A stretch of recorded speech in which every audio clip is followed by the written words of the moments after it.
मित्रों, सालों का इंतजार अब हर सनातनी के लिए खत्म हो चुका है। मंदिर के उद्घाटन के साथ ही अयोध्या में बना राम मंदिर भारत समेत दुनिया भर में फैले हिंदुओं के लिए आस्था का बड़ा केंद्र बनकर उभरेगा। आज जो भव्य मंदिर आकार ले रहा है, उसके पीछे न जाने कितने सालों तक चली लंबी कानूनी लड़ाई है। इसलिए इसके निर्माण का सफर काफी चुनौतियां भरा माना जाता है। अब अगर हम मुड़कर देखें तो राम मंदिर का इतिहास काफी पेचीदा है, जिसको समझाने के लिए आपको इतिहास की उन गलियों में आपको लेकर चलते हैं जो भक्तों के प्रेम, विश्वास और दृढ़ निश्चय से भरी हुई है। राम मंदिर की नींव। मित्रों, भगवान राम के जन्म के बाद कई सालों तक अयोध्या में रामराज चला। प्रभु श्री राम के जल समाधि लेने के बाद उज्जैनी के राजा विक्रमादित्य इस धरती पर शिकार करने पहुंचे। पौराणिक कहानियों की माने तो उन्हें जमीन पर कुछ चमत्कारिक सा घटता दिखा, जिसके बाद उन्होंने उस जगह का इतिहास जाना और खोज करवाई। तब उन्हें यहाँ पर श्री राम के होने के साक्ष्य मिले, जिसके बाद उन्होंने यहाँ पर काले रंग के कसौटी पत्थरों के साथ 84 स्तंभ वाले मंदिर का निर्माण करवाया, जहाँ विधिवत भगवान राम की पूजा होती थी। इसके बाद कई राजा रजवाड़े आए और चले गए। 16वीं शताब्दी में भारत में मुगलों का शासन शुरू हुआ। खैर, अब राम मंदिर की बात हो ही रही है मित्रों, तो आपको अयोध्या के राम मंदिर के दर्शन करने के लिए भले ही कुछ समय का इंतजार करना पड़ रहा हो, लेकिन आर्टेरियम के 3D मंदिर मॉडल को आप कभी भी अपने घर ला सकते हैं। जी हाँ, ये मंदिर आपके घर में न सिर्फ अयोध्या की पवित्रता महसूस कराएगा, बल्कि आपके घर को सुख शांति से भर देगा। आर्टेरियम इसे हर सनातनी के घर तक पहुंचाना चाहता है, ताकि श्री राम की कृपा सभी पर बनी रहे।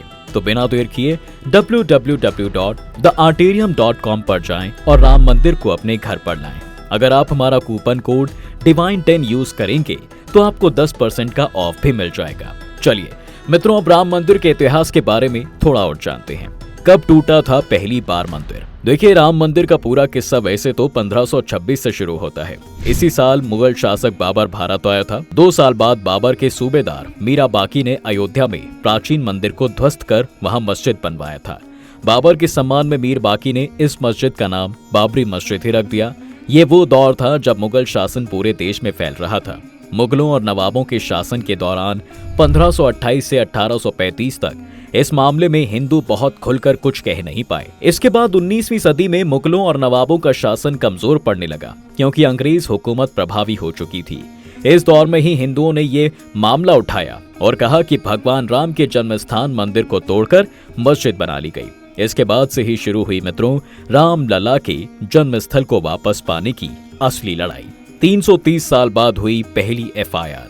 मीर बाकी के मस्जिद बनाने के 330 साल बाद 1858 में लड़ाई कानूनी हो गई, जब पहली बार परिसर में हवन पूजन करने पर एक FIR हुई। अयोध्या रिविजिटेड बुक की माने तो 1 दिसंबर 1858 को अवध के थानेदार शीतल दुबे ने अपनी रिपोर्ट में बताया कि परिसर में चबूतरा बना है। ये पहला कानूनी दस्तावेज है जिसमें परिसर के अंदर राम के प्रतीक होने के प्रमाण मिलते हैं। इसके बाद तारों की एक बाड़ खड़ी कर विवादित भूमि के आंतरिक और बाहरी परिसर में मुस्लिमों और हिंदुओं को अलग अलग पूजा और नमाज की इजाजत दे दी गई।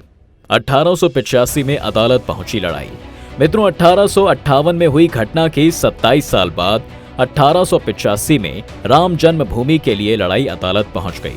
ये वही समय था जब निर्मोही अखाड़े के महंत रघुबर दास ने फैजाबाद के न्यायालय में स्वामित्व को लेकर दीवानी मुकदमा दायर कर दिया, जहां उन्होंने ये मांग की कि बाबरी ढांचे के बाहरी आंगन में स्थित राम चबूतरे पर बने अस्थायी मंदिर को पक्का बनाया जाए और छत डाली जाए। जिसके बाद जज ने फैसला सुनाया कि वहां हिंदुओं को पूजा अर्चना करने का अधिकार है, लेकिन वो जिला अधिकारी के फैसले के खिलाफ मंदिर को पक्का बनाने और छत डालने की अनुमति नहीं दे सकते। आजादी के बाद और उबला सनातनियों का खून।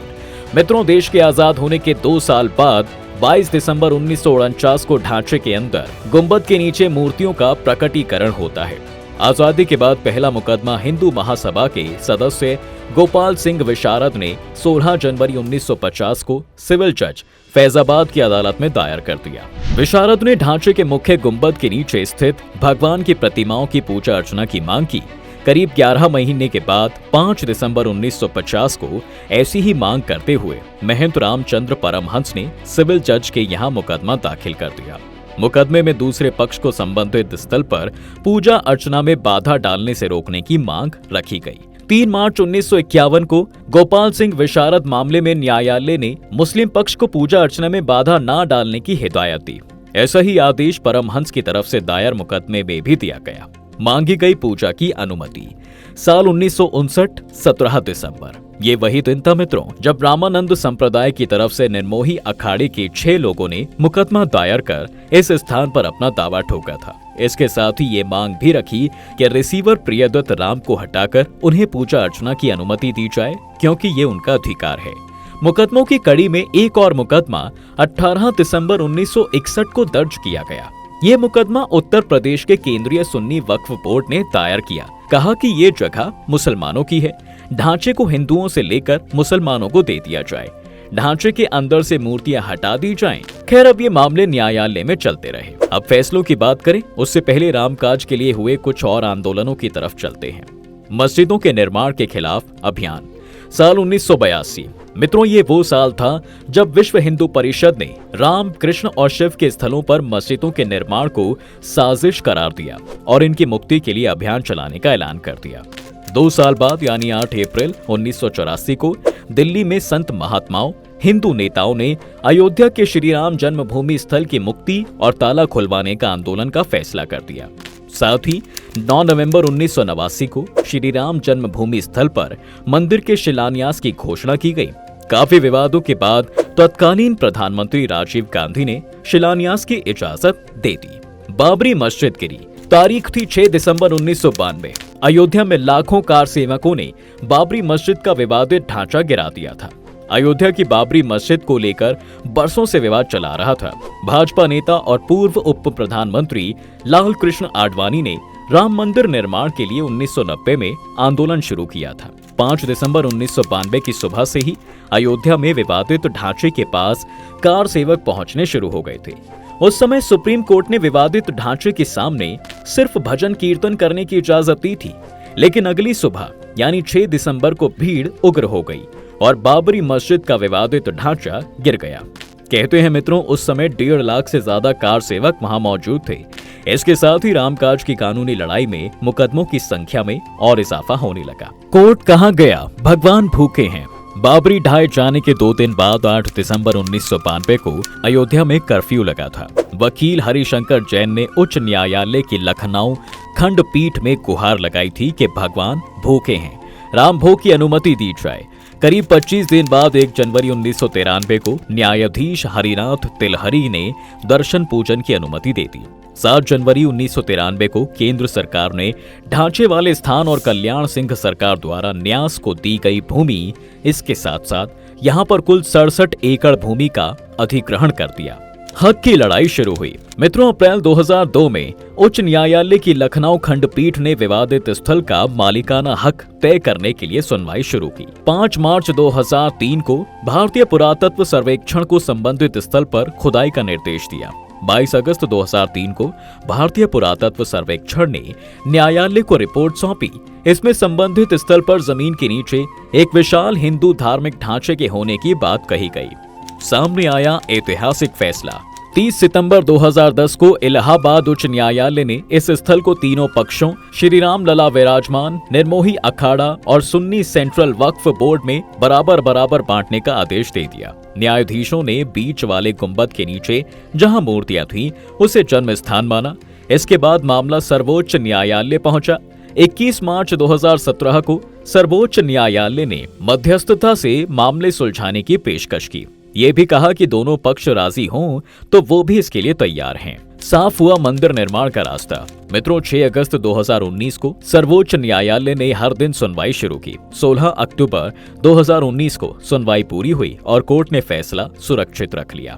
9 नवंबर 2019 को 134 साल से चली आ रही लड़ाई में अब वक्त था अंतिम फैसले का, जब सर्वोच्च न्यायालय ने संबंधित स्थल को श्री राम जन्मभूमि माना और 2.77 एकड़ भूमि रामलला के स्वामित्व की मानी। वहीं निर्मोही अखाड़ा और सुन्नी वक्फ बोर्ड के दावों को खारिज कर दिया गया। इसके साथ ही कोर्ट ने यह निर्देश दिया कि मंदिर निर्माण के लिए केंद्र सरकार 3 महीने में ट्रस्ट बनाए और ट्रस्ट निर्मोही अखाड़े के एक प्रतिनिधि को शामिल करे। इसके अलावा ये भी आदेश दिया गया मित्रों कि उत्तर प्रदेश की सरकार मुस्लिम पक्ष को वैकल्पिक रूप से मस्जिद बनाने के लिए 5 एकड़ भूमि भी किसी उपयुक्त स्थान पर उपलब्ध कराए। 2020 में हुई थी आधारशिला। इसी के साथ मित्रों दशकों से चली आ रही लंबी कानूनी लड़ाई समाप्त हो जाती है। अब बारी थी निर्माण की। 5 फरवरी 2020 को प्रधानमंत्री नरेंद्र मोदी ने अयोध्या में मंदिर निर्माण के लिए राम जन्मभूमि तीर्थ क्षेत्र ट्रस्ट की घोषणा कर दी। ठीक 6 महीने बाद 5 अगस्त 2020 को अयोध्या में राम मंदिर की आधारशिला रखी गई, जिसमें पीएम मोदी शामिल हुए। अब 22 जनवरी 2024 को मंदिर में भगवान राम की प्राण प्रतिष्ठा की जा रही है, जिसके बाद मंदिर लोगों के लिए खुल जाएगा। लेकिन इसी बीच सोचने वाली बात है कि मंदिर के उद्घाटन के लिए 22 जनवरी का दिन ही क्यों चुना गया। आखिर क्या खास है इस दिन में? दरअसल ये दिन एक नहीं बल्कि कई मायनों में खास है मित्रों, जिसकी सबसे बड़ी वजह है कि इस दिन बनने वाले योग हिंदू पंचांग के अनुसार 22 जनवरी को पौष माह के शुक्ल पक्ष की द्वादशी तिथि है, जिसमें नक्षत्र मृगशिरा और योग ब्रह्म सुबह 8:47 तक रहेगा, जिसके बाद इंद्र योग लग जाएगा। ज्योतिष आचार्यों के अनुसार 22 जनवरी को कर्म द्वादशी तिथि है और ये तिथि भगवान विष्णु को समर्पित है। पौराणिक कथाओं के अनुसार इस दिन भगवान विष्णु ने कछुआ अवतार लेकर समुद्र मंथन में विश्व कल्याण के लिए बहुत बड़ी सहायता की थी। अब क्योंकि भगवान श्री राम विष्णु जी के ही अवतार हैं, इसलिए राम मंदिर के उद्घाटन के लिए इस खास दिन को चुना गया है, क्योंकि ये हर तरह से बेहद शुभ है। 22 जनवरी को और भी कई शुभ योगों का निर्माण हो रहा है, जिसमें से सर्वार्थ सिद्धि योग, अमृत सिद्धि योग और रवि योग बहुत खास हैं। इन सभी योगों का एक ही दिन बनना 22 जनवरी को और खास बना रहा है। जानकारों की माने तो अगर इन योगों में कोई भी शुभ काम किया जाए तो व्यक्ति को सफलता मिलनी तय है। तो मित्रों आज की वीडियो में फिलहाल बस इतना ही। अगर आपको हमारी ये वीडियो पसंद आई हो तो वीडियो को लाइक और शेयर जरूर करें, और अगर आप भी राम मंदिर के दर्शन करने के लिए अयोध्या जाना चाहते हैं या फिर जा रहे हैं तो कमेंट करके हमें जरूर बताएं। बाकी ऐसी ही और वीडियोस देखने के लिए हमारे चैनल को सब्सक्राइब करना बिल्कुल ना भूलें।